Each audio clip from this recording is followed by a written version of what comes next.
Bạn trai bị bệnh phải nhập viện.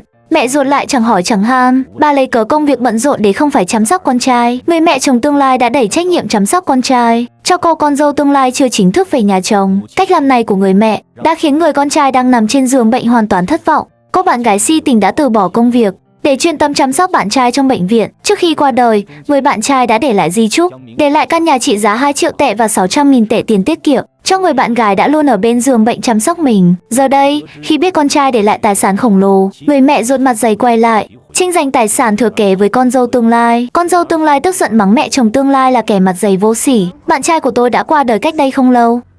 Tài sản anh ấy để lại cho tôi khi còn bệnh. Bây giờ mẹ của anh ấy muốn chiếm đoạt toàn bộ. Sao lại gọi là chiếm đoạt chứ? Phần đó vốn là của tôi đáng được nhận. Sao lại không phải là chiếm đoạt? Tất nhiên là có phần tôi đáng được nhận rồi. Bà dựa vào đâu mà đáng được nhận? Tôi dựa vào đâu ư? Tôi là mẹ nó. Bà dựa vào cái gì? Bà là mẹ anh ấy ư? Lúc anh ấy bệnh nặng, bà đã làm gì ở bệnh viện?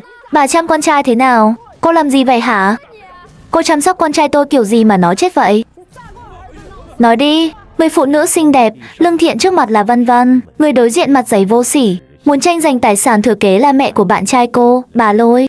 Vân Vân ấm ức cho biết, bạn trai cô, Vương Dương, sau khi qua đời đã để lại di chúc, để lại toàn bộ tài sản trị giá 3 triệu tệ cho cô. Mẹ của bạn trai sau khi biết tin đã liên tục gây sự với cô, muốn chiếm đoạt lại toàn bộ tài sản thừa kế. Cô khẳng định dù thế nào cũng sẽ không đồng ý. Nghe những lời của Vân Vân, bà Lôi nổi giận đùng đùng.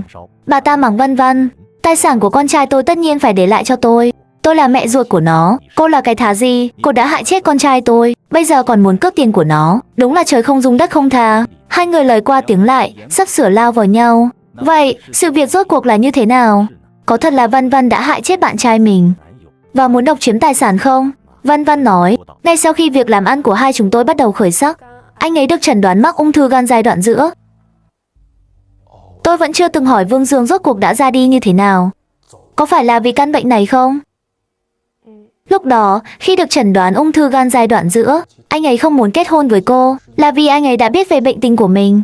Chắc là anh ấy sợ làm liên lụy đến tôi. Lúc đó anh ấy không nói với cô sao? Lúc đó anh ấy đã giấu một thời gian.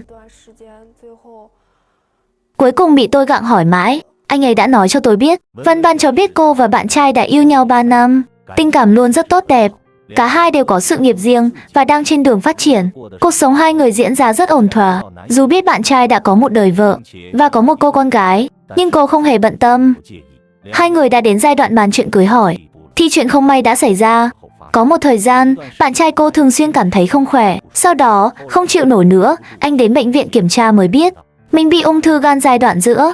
Tin tức này như một tiếng sét đánh ngang tai, giáng xuống đầu hai người. Sau một thoáng đau buồn, việc tiếp theo là tích cực phối hợp điều trị tại bệnh viện. Vì vậy, cô đã đóng cửa tiệm spa của mình, chuyên tâm chăm sóc bạn trai bên giường bệnh. Nhưng sau khi đã bỏ ra rất nhiều thời gian và tiền bạc, vẫn không thể giữ lại được bạn trai. Chỉ sau 2-3 tháng ngắn ngủi, bạn trai cô đã trút hơi thở cuối cùng.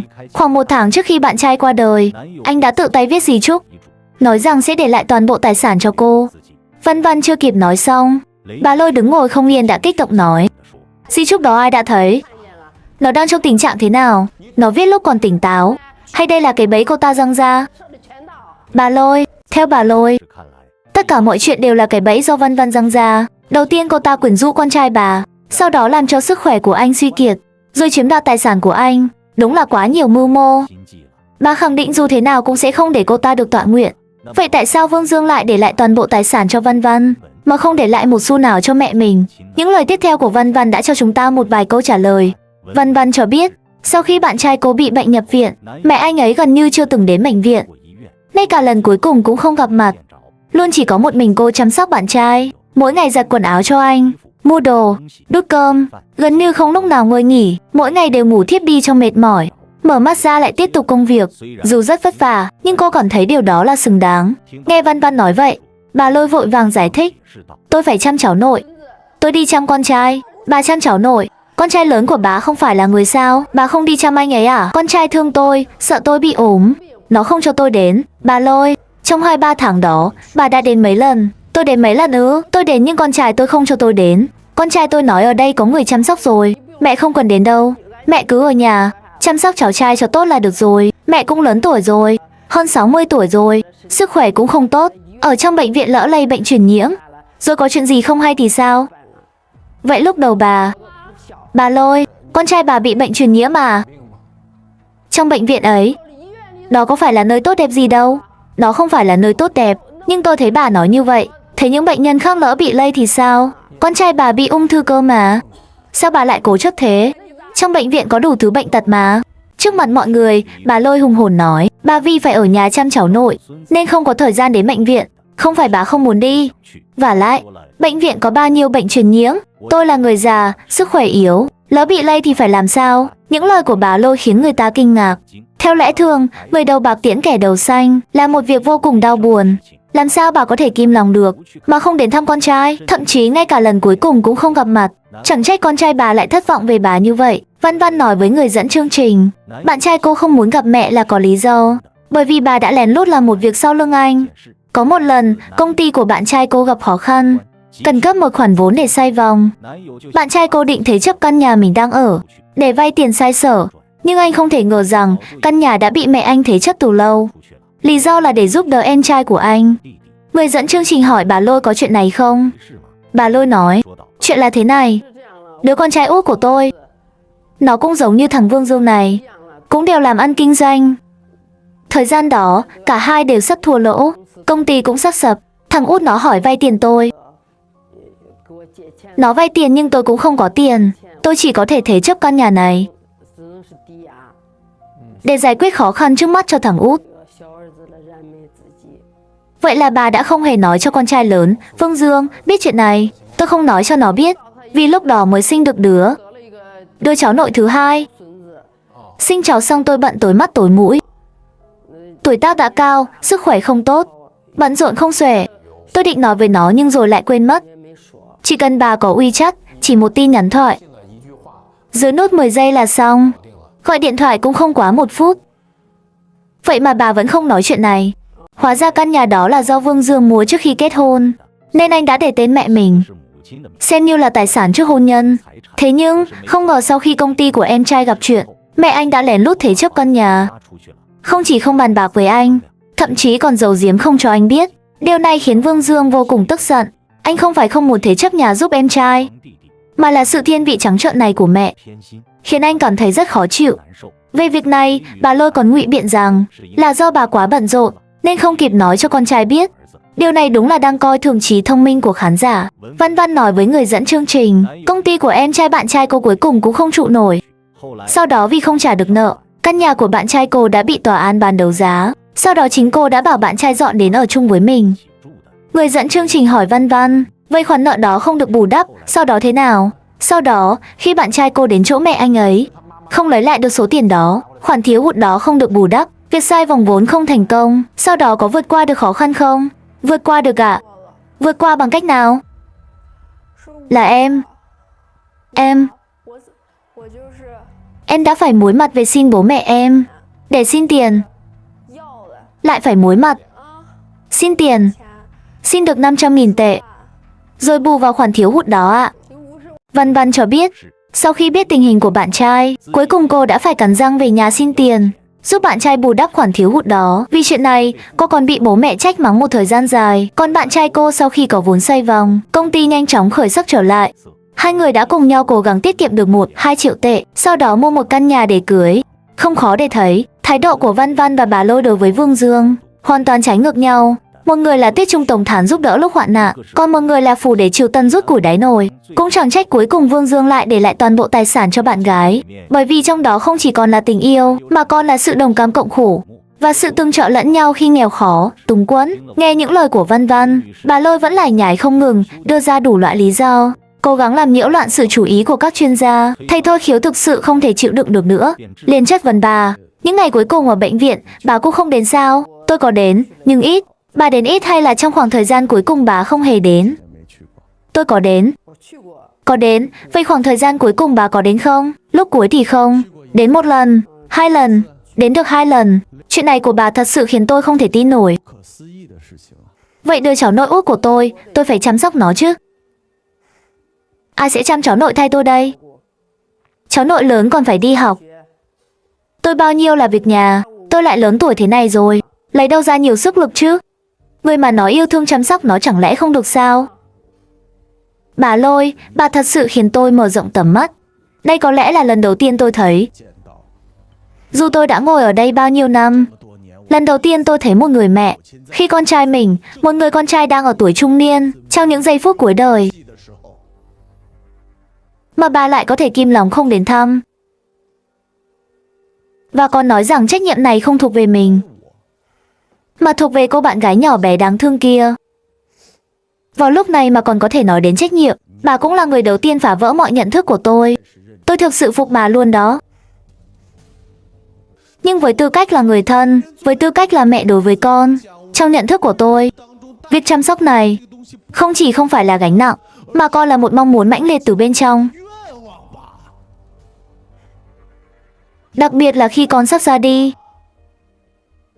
Làm sao tôi có thể kìm lòng không đi thăm con trai mình được chứ? Vậy mà bà lại kìm lòng được. Thầy Thôi Khiếu nhận xét, bà Lôi thực sự là người đầu tiên vượt ngoài tầm hiểu biết của ông. Ông chưa bao giờ nghĩ rằng từ miệng một người mẹ lại có thể thốt ra những lời như vậy.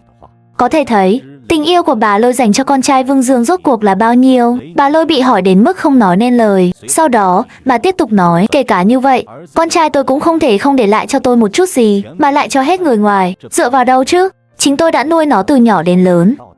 Bà cho rằng con trai không nên đối xử với mình như vậy. Vân Vân cho biết, thực ra 1 tháng trước khi mất, lúc bạn trai viết di chúc, cô đã đề nghị anh để lại một phần cho gia đình. Nhưng bạn trai cô không đồng ý. Cô biết bạn trai hận mẹ mình. Còn lý do dường như không chỉ dừng lại ở đó. Chuyên gia khách mời hỏi bà Lôi, có biết chuyện gì không? Bà Lôi nói, tôi cũng biết một chút. Chuyện căn nhà là một, còn gì nữa? Một chuyện nữa là chuyện về vợ cũ của nó. Trước khi nó kết hôn với vợ cũ, nó đã có một mối tình. Có một mối tình. Tôi không ưa cô gái đó. Cô gái đó quá trẻ con. Tôi không ưa cô ta. Còn cô vợ cũ này rất tháo vát, rất năng động, có cá tính. Và sau đó, bà đã chia rẽ họ. Đúng, bà đã giúp anh ấy lựa chọn hôn nhân dưới sự thuyết phục của tôi. Hóa ra, từ trước khi kết hôn với vợ cũ, Vương Dương đã có một mối tình khác. Chính vì sự can thiệp của bà Lôi, anh mới chọn kết hôn với người vợ cũ. Sau khi kết hôn, dù hai người có một cô con gái, nhưng tình cảm không tốt. Không lâu sau, hai người ly hôn. Con gái do vợ cũ nuôi dưỡng. Vương Dương mỗi tháng đều gửi tiền cấp dưỡng đúng hẹn. Không khó để thấy, sự oán trách và căm hận của Vương Dương đối với mẹ mình đã có từ lâu. Vậy di chúc của Vương Dương có viết rằng tài sản chỉ để lại cho Văn Văn không? Người dẫn chương trình đã yêu cầu Văn Văn đưa di chúc ra xem. Không ngờ, chuyện bất ngờ đã xảy ra. Bà đừng động vào. Bà làm gì vậy hả? Bà nhìn kỹ đi. Bà xem cho kỹ. Căn nhà hơn 2 triệu tệ đều cho một mình cô ta. Bà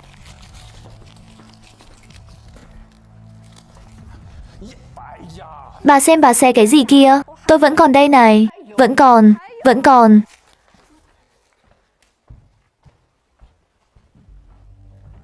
Cô còn thì có ý gì chứ?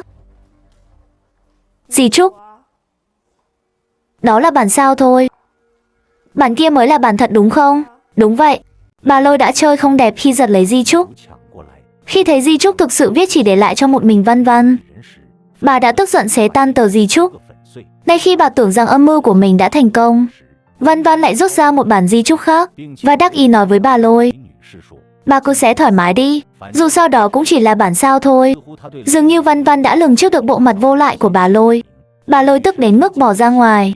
Phải nói rằng, đúng là đạo cao 1 thước, ma cao 1 trượng. Cuối cùng, dưới sự khuyên giải của các chuyên gia, bà Lôi mới quay trở lại trường quay.